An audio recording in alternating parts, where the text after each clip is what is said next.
There is a phrase that has echoed through churches for nearly 2,000 years, a sentence that feels almost electric when spoken aloud, because it carries tension, mystery, and a question that refuses to disappear from history itself.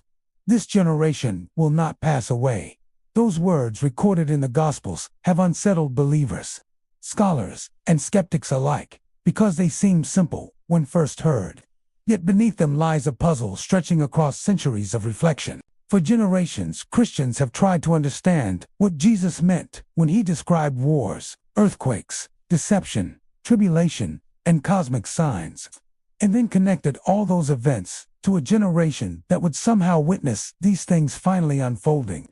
Some believed the statement referred only to the people physically standing before him, listening on the hills of Judea, hearing a warning that would unfold within their own lifetime and within the political tensions of their era. Others believed it pointed forward toward the restoration of Israel, suggesting that the generation witnessing that restoration would also see prophetic signs intensify and move history toward a climactic spiritual turning point in the human imagination and history. Still others suggested that the word generation might not mean what modern readers instinctively assume when hearing it spoken in contemporary English.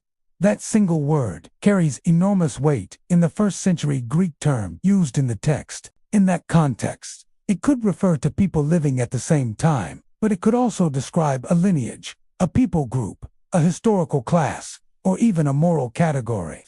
That ambiguity is where the tension begins. Because if the phrase referred strictly to the listeners standing before him, then history should have unfolded differently than it did, forcing early theologians to wrestle deeply with language, context, symbolism, and the complex structure of biblical prophecy itself. But if the phrase carried a broader meaning, something layered across time rather than tied to a single moment, then the words become less about a ticking clock and more about patterns repeating across many different human generations. In that interpretation, this generation becomes a description of conditions rather than simply a calendar date. Now, fast forward to the modern world. Artificial intelligence is advancing faster than most people can mentally process in our current age. Global communication now happens in milliseconds. Economic systems are interconnected across continents in ways that reshape markets within hours and influence societies within days. Information spreads at speeds that would have been unimaginable even 50 years ago today. Suddenly, conversations about this generation are no longer confined to academic theology classrooms or seminary debates. They are happening on podcasts. They are happening in living rooms. They are happening inside churches and happening quietly during private prayer moments. Not because someone set a specific date, but because people feel something shifting beneath the surface of ordinary life. It is not only geopolitical tension or technological acceleration. It is the growing sense humanity has reached a threshold. It is the combination of moral confusion, spiritual apathy in some regions, intense revival in others. When Jesus listed signs in the Gospels, he did not describe a single isolated event. He described convergence of many different signs, wars and rumors of wars, nation rising against nation, famines, earthquakes, and deception so persuasive that even the elect could be misled if they were not grounded in truth. Notice the emphasis on the single word of deception. That word feels especially relevant in an era where deepfakes replicate faces. Voices can be synthetically generated, and entire narratives can be manufactured to influence perception on a global scale. Technology exists that can blur reality and illusion, and that reality alone causes many believers to pause and ask deeper questions. Because biblical prophecy often focuses less on isolated disasters and more on spiritual discernment during seasons of confusion. The generation witnessing signs would face clarity challenges. Are we living in a time of unprecedented clarity challenges? Look around carefully. Moral frameworks that shaped Western civilization for centuries are being redefined at a pace that feels historically unusual. Cultural conversations now transform within months or weeks. Information cycles compress faster every year, and yet alongside that instability, something unexpected is also happening. There is hunger. Bible sales often spike during seasons of global uncertainty, and search data consistently shows increased interest in biblical prophecy today. Young believers are asking questions that previous generations often avoided. It feels paradoxical. On one side, disbelief grows louder. On the other side, spiritual curiosity intensifies. That tension matters because prophetic seasons are frequently described as moments of contrast. Responsible interpretation requires balance. Jesus also said that no one knows the day or the hour. That statement protects against hysteria. It anchors believers in humility. It reminds readers that prophecy was never meant to produce panic but discernment. So when modern Christians say they are watching this generation carefully, it does not necessarily mean they are predicting a specific timeline. Often it simply means they sense convergence. They sense patterns aligning in ways that feel historically unusual. Every major technological leap in human history reshaped civilization. The printing press transformed knowledge. The Industrial Revolution transformed labor. Electricity transformed daily life. The internet transformed communication. But the present technological wave feels exponential rather than linear in its speed. Artificial intelligence, learning at massive scale. Biotechnology, editing genetic code. Digital currency systems, redefining financial structures. Global surveillance capabilities expanding rapidly. None of these developments automatically fulfill biblical prophecy. But they do create conditions earlier generations simply did not possess.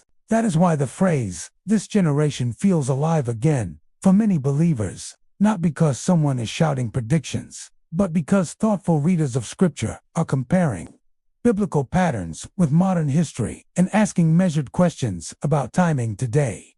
Questions about convergence. Questions about timing. Questions about responsibility in an accelerated world. This is where the conversation becomes personal. Regardless of prophetic timeline, every generation is called to watch, to remain spiritually alert, and to resist all deception. The mystery is not primarily about fear. It is about awareness. It is about understanding what kind of generation we are becoming. And that question is far more powerful than any specific date. It is about moral and spiritual climate. If this generation is not merely about chronology, then perhaps it is about character. About the climate that defines a society when certain lines begin to blur and certain patterns begin accelerating beyond historical precedent. That possibility changes everything. Instead of asking, "Is this the year?" the better question becomes, "Are these the conditions?" That shift moves the focus away from speculation and toward thoughtful examination of reality. Through a biblical lens, as Jesus described the days of Noah. He did not emphasize a calendar. He emphasized a culture. People were eating, marrying, building, and conducting business.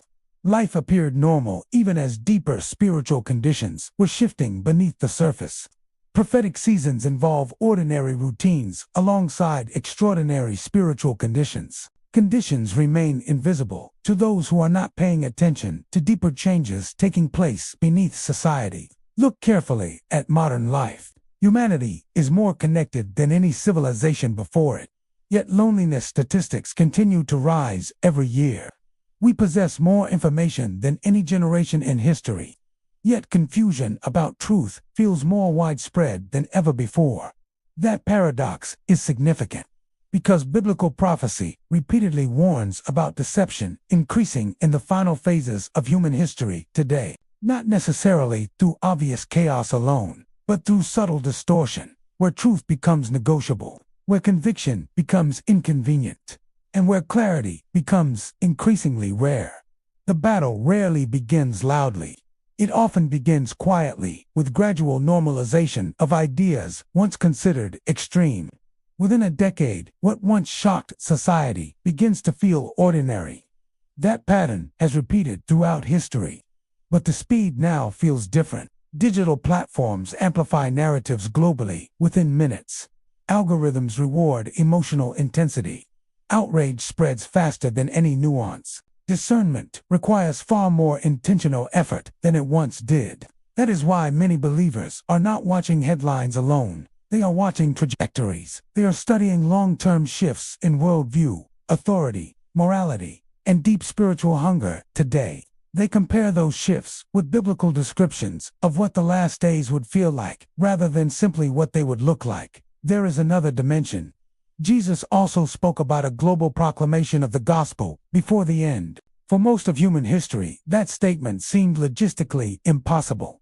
Entire continents remained isolated. Communication traveled slowly. Translation required generations. But today, technology has changed that equation completely. Translation software, satellite communication, and digital distribution allow Scripture to reach remote regions. That development alone reshapes interpretation. It does not set a timeline, but it does create a condition. For the first time in human history, the infrastructure exists for near-instant global communication of the gospel message to every nation. That convergence is not proof, it is possibility. And thoughtful believers understand the difference between possibility and certainty. But possibility creates alertness. It encourages preparation. It invites reflection, because prophecy in Scripture was never meant to provoke any unnecessary anxiety. It was meant to cultivate readiness, faithfulness, endurance during seasons when clarity becomes precious. Another element, often overlooked, also appears in the words of Jesus. He said that love would grow cold in many. Not only conflict increasing today, that phrase speaks to relational fracture, polarization, division, hostility between groups, dehumanization across ideological lines. These are not abstract theological ideas. They are observable cultural realities. Trust in institutions has declined in many nations, and communities feel increasingly divided every day. Public discourse grows more hostile. Yet within that fragmentation, something else is happening simultaneously. Pockets of revival appear. Prayer movements grow quietly. Small groups gather in homes. Interest in Scripture rises among younger demographics. Light and darkness are intensifying. That dual escalation mirrors biblical prophetic patterns more closely than simple disaster headlines ever could. Which brings us back to the central question. Are we that generation? The honest answer requires humility. No generation was given authority to set times. Every generation, however, was called to vigilance. The apostles believed they were living in significant times. Medieval believers believed history was approaching fulfillment. Reformers believed civilization stood at a turning point. And yet history continued. That continuity always teaches us caution. But it does not eliminate responsibility. Because even if this generation is not the final one, it is still responsible for how it responds to acceleration and confusion. The danger is not watching. The danger is either hysteria or apathy. Hysteria sets dates and loses credibility. Apathy ignores patterns and loses discernment. Wisdom stands in the middle, watching without panic, preparing without predicting, living faithfully without attempting to control divine timelines. That posture is what mature prophecy study produces. So when people say that many Christians are quietly watching the years ahead, it may not be about a specific number at all. It may be about convergence, acceleration, cultural transformation, and the recognition humanity is living through intensity. Whether or not this generation witnesses ultimate fulfillment, it is undeniably witnessing unprecedented transformation, and transformation always tests character. So perhaps the real question is not whether prophecy ends with us. Perhaps the deeper question is our own faithfulness.